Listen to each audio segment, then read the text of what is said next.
Louise Bedford here, your host of the Talking Trading podcast. This is how traders excel. Have you ever felt that there is some invisible barrier, some thread holding you back and strangling your trading results and the potential for greater profits? Well, that is exactly what I'm going to talk about on this segment. I've invited my friend Chaz Horn to the show. Now, Chaz is a very seasoned marketer, but he has also gone through a lot of hardship in his life. His resilience is incredible between being homeless, having a suicide attempt, and also now leading up an incredibly successful company that helps people with business-to-business marketing. Chaz is in an ideal position to help us develop our trading mindset and our money scripts. So welcome to the show, Mr. Chaz Horn. It's so great to see you.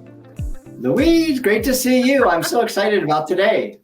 Oh, me too. You see, often when people are interviewing somebody, they're not actual friends. Chaz is actually a friend of mine, and I'm so looking forward to delving into some of your depths, having some solutions for our traders. Now, if you're comfortable, could you share your personal story about overcoming homelessness and your suicide attempt? Because I think a lot of people think that things are just so easy for a gifted few, and it's not the case at all. How did you cultivate resilience during that time? Yeah, being homeless, I never told my family about it because I was too ashamed at that point in time in my life. I was 24 years old. I got my first sales job, and I was the worst in sales. Terrible. But I had a boss who was my mentor who helped me become number one. But after that, I lacked discipline, and I went great, and I was spending all my money, and I ended up being in Northern California, and I was living in my car because I hated selling what I was selling. It was real high pressure. If I didn't walk out of an office with a check, I wasn't going to get paid. I didn't realize it at the time. I was 24. So I learned later in life, if I'm going to sell something, I want to believe in it. So fast forward a few months, and I was gone through all my money. I was living in my car. I ended up totaling my car. And so I'm like, well, I'm going to put all my belongings in a duffel bag, and I'm just going to hitchhike across the United States. I was in California on the West Coast, and I was going to hitchhike across the country to where my brother lived. And so the thing that's the worst is fearing the worst. And when you are in a difficult situation, if you could just think, okay, what's the worst possible case scenario, and just go there, it's like, okay, well, if that happens, I'm going to have to deal with it. So taking fear out of it and just realizing if this happens, this is what I'm going to have to deal with. So the resilience in that time, it's like, okay, this is what I'm left with. I can breathe. I'm healthy. I'm not in pain. I can walk. I can talk. And so I just packed all my belongings in my duffel bag that I could fit in there, and I just stuck my thumb out and started hitchhiking across the United States. It was kind of a relief because I was going in my car trying to get all these different places, and all of a sudden it was totaled. It was a relief because that shame that was keeping me stuck was, you know what? I don't have any options right now. I'm just going to show up at my brother's house 10 days later, smelling right, by the way, because I hadn't showered or anything. and he accepted me in his house. So I think the first thing is just when you're going to, or something could happen, the marketplace is very volatile right now. We were talking about this. There could be a downturn at any moment. So, oh my gosh, if you get so fearful, it's like, okay, what's the worst thing that can happen? If that happens, you think, okay, well, I've been there before. I can get over this. So the resilience is facing a difficult situation and overcoming it. The best way to move forward is to realize you've overcome. Everyone listening to this and watching this, if you're watching on video, has overcome difficulties in the past. So use that as a script in your mind. I've come through difficulties before. I can go through difficulties again. Now, fast forward to 2004, and I didn't share this. It took me like 20 years really to share this story. My mom died, and up to that point in my life, I really didn't understand how to process my emotions in a healthy way. I just suppressed them. By the way, if you suppress your emotions and don't deal with them in a healthy way, they'll come back much uglier later on in life. I learned this the hard way. My mom died. I went through a divorce. I was a top performer at my company. I ended up getting fired.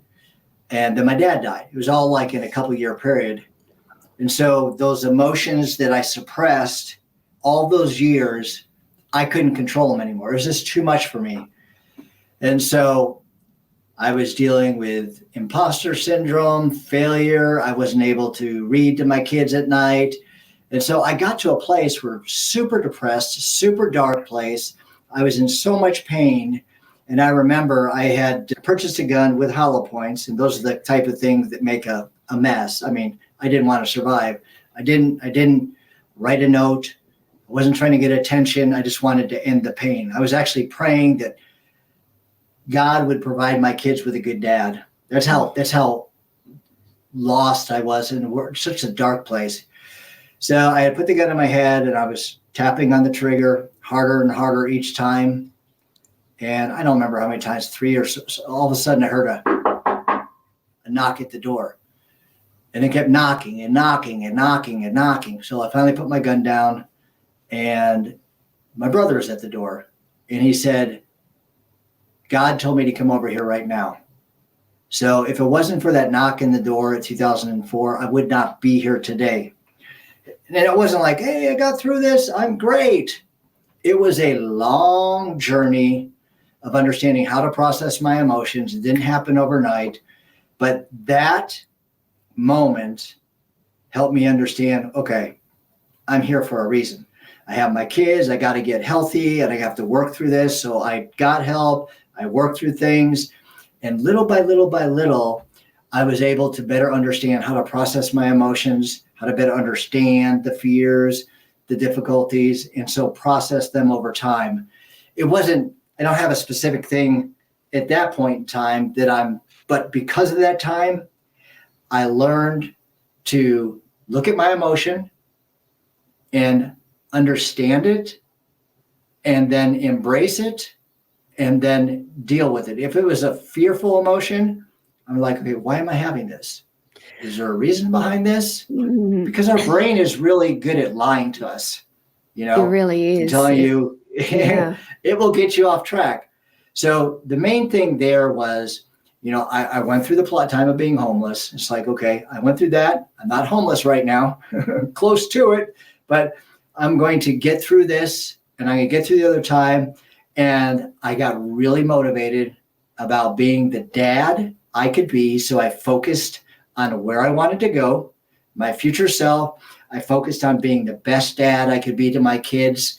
And so instead of looking at, oh, woe is me, woe is me, woe is me, why does this always happen to me? And so I changed the dialogue in my head. The questions you ask yourself will determine the direction of your life. And so instead of saying, why is this always happening to me? I started saying, what can I learn from this? How can I grow through this? How can I get better? How can I turn my life around? And I got around good people their character was at this level. And because I was around those people, they, like a magnet, pulled me up to their level. It's so Chaz, important. I have to slow you down.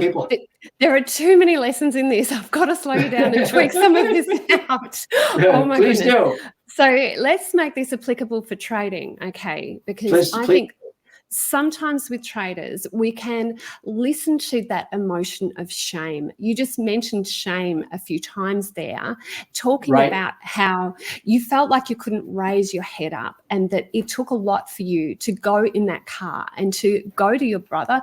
And even when your brother came over and made those knocks on the door, which thank goodness you answered the door, the shame around how traders feel, I think, is a very real script. Now, money scripts scripts are passed on often. Actually, Stephen Goldstein, who is the owner of the Alpha Mind podcast, he said it goes back 7 generations. Money scripts are passed on from our parents, from their friends, from everybody who's an adult. It passes through to us as a child when we are absolutely vulnerable. We are open. We can't judge. And those scripts come into our heart and they can control our behavior without us even knowing. Now, you went from there, Chaz, to becoming one of the top salespeople in your company.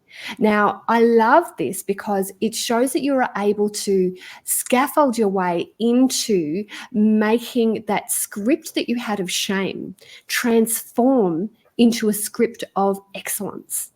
This is what I want to find out about from you. How did you manage to take your previous background and transform it into excellence? You did mention a mentor, that's part of it. What are the other things that you did?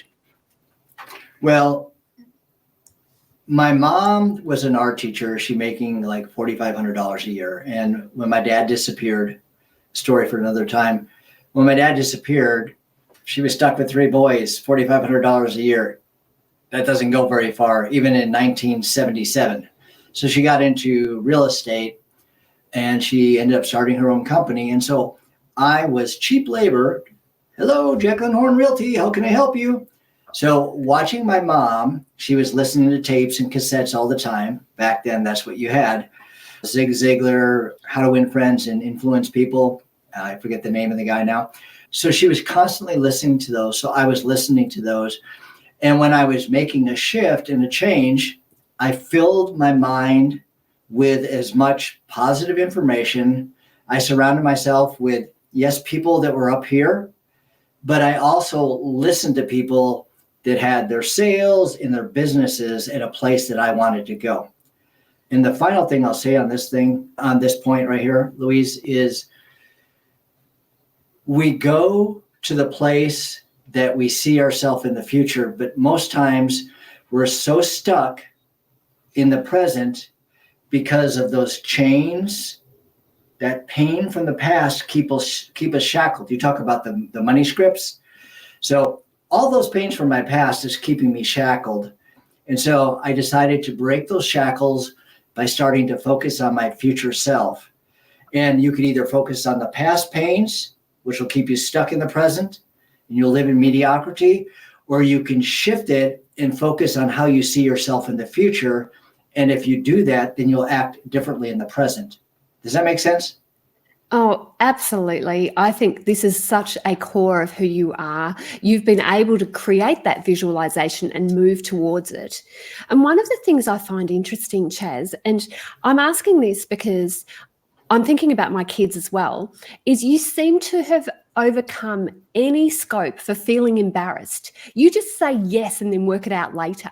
You know, I think that's incredible about you. I really do.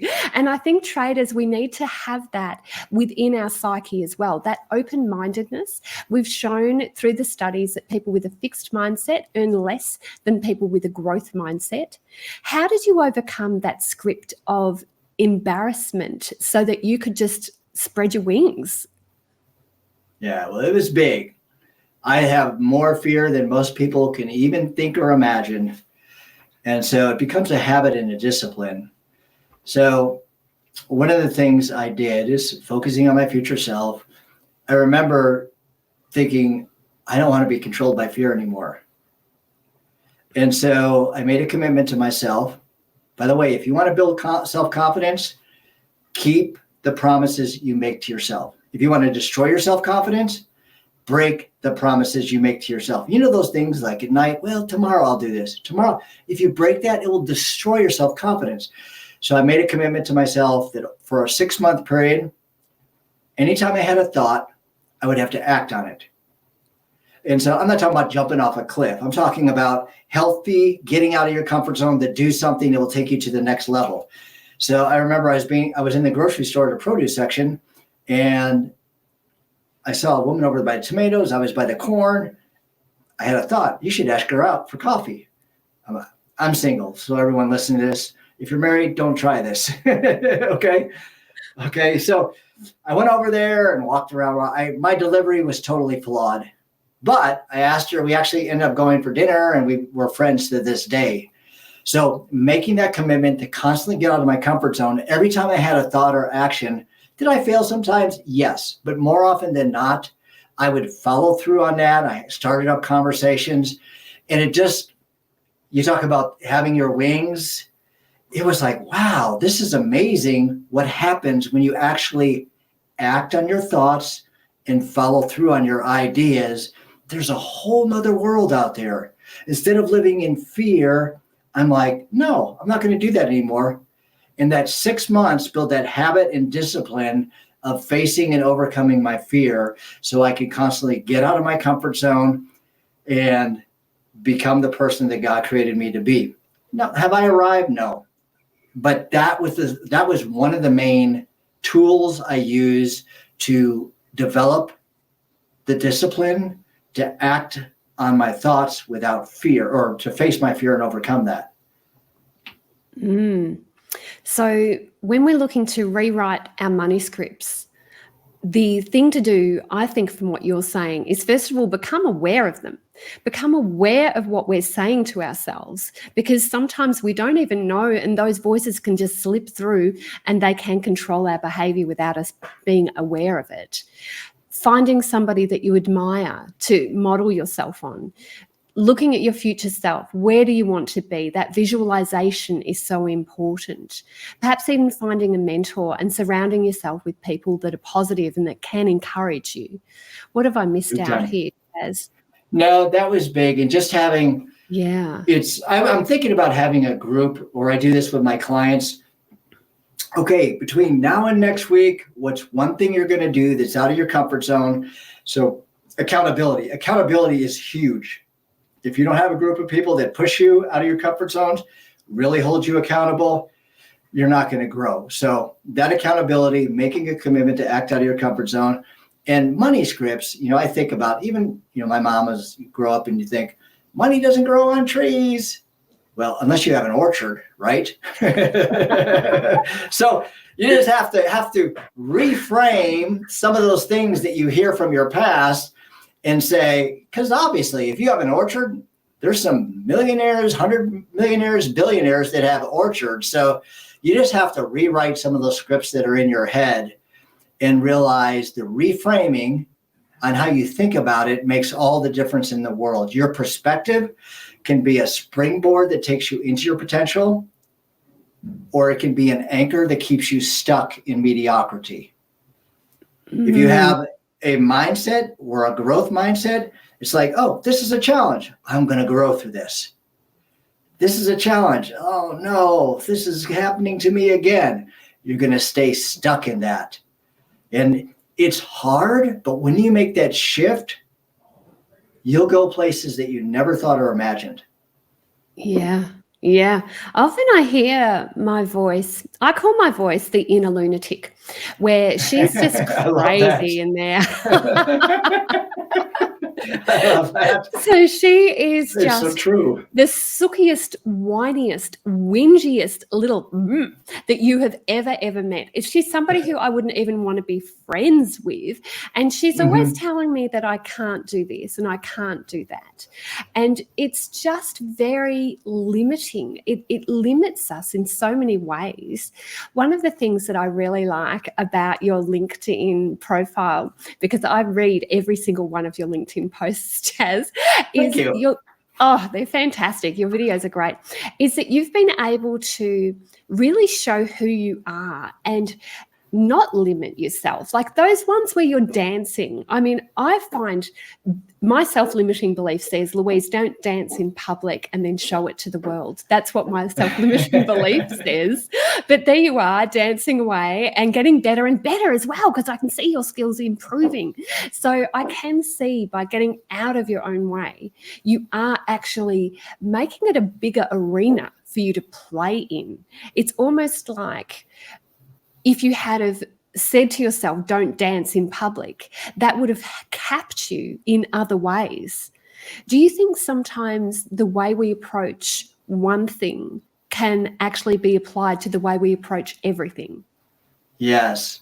Yeah, that's a quote I talk about all the time. I'm not sure where it is, if it's Good to Great, Jim Collins, or somewhere else. But yeah, the reason why I put that dance video on there, because I was scared to do it. Yes. So that's exactly why I did it. But here's something too for people in reframing. I have a 3D process. I didn't invent it. I got it from somebody else. I would give them credit if I knew where it came from. When you hear that, the inner lunatic, we all have that. I'm not just saying this about Louise and the green room. We all have this lunatic in our head.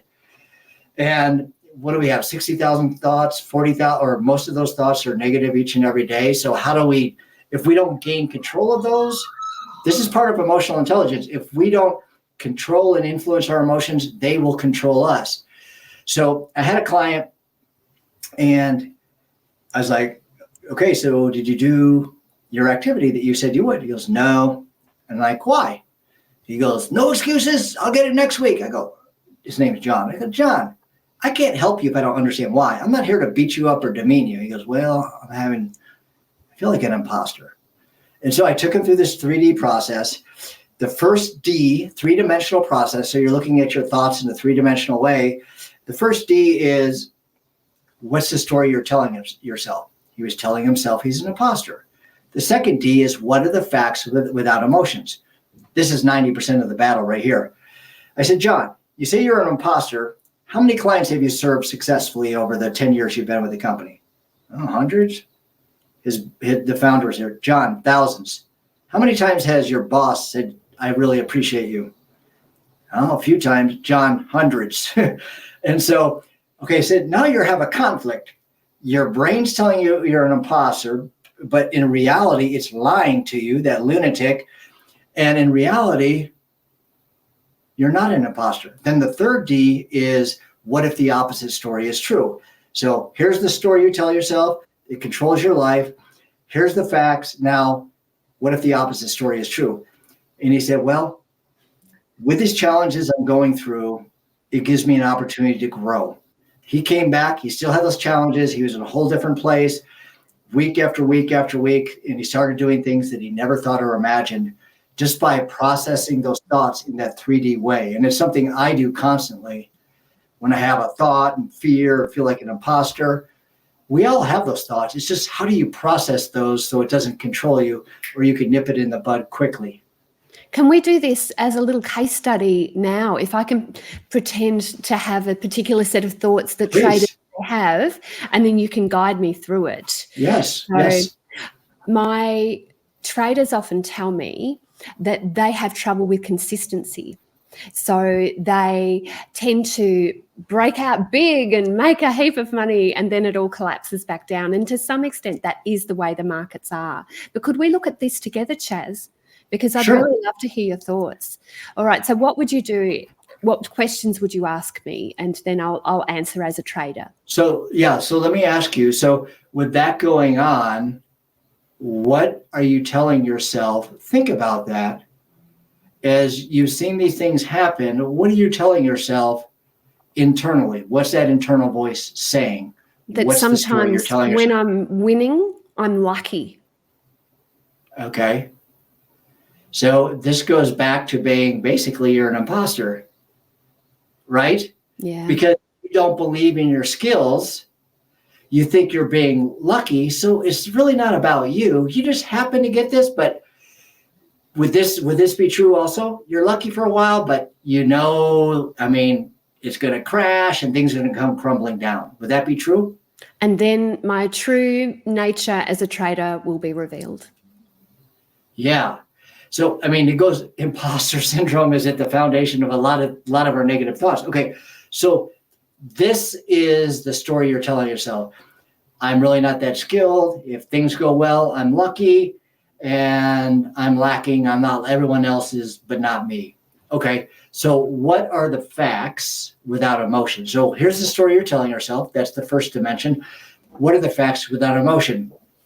So if I look at, how many years have you been trading? Since 1990. Okay. Wow. Okay. So first and foremost, Okay, so you've been trading for over 34 years. Congratulations. That's amazing in and of itself. So that is a fact. So if you were an imposter, you would not be there 34 years later, correct? Yeah, nice. Right?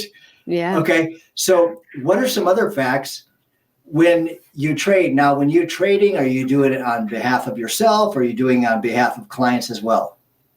So personally for me, I know it's different for everybody, but I'm only trading my own money. Okay, so where's your income now as compared to back in 1990? So much better.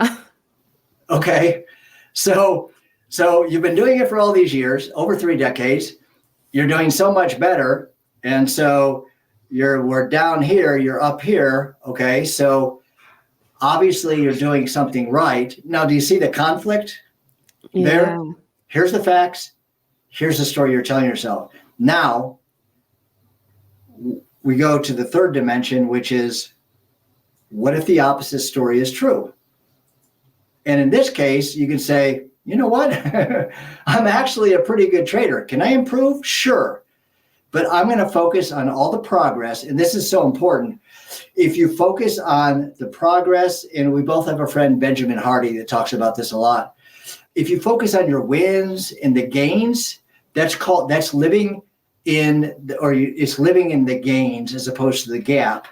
The gap is when we're here and we think we should be over here. If you live in that gap, you think you should be further ahead than you are. It will just suck all the joy and all the life out of you.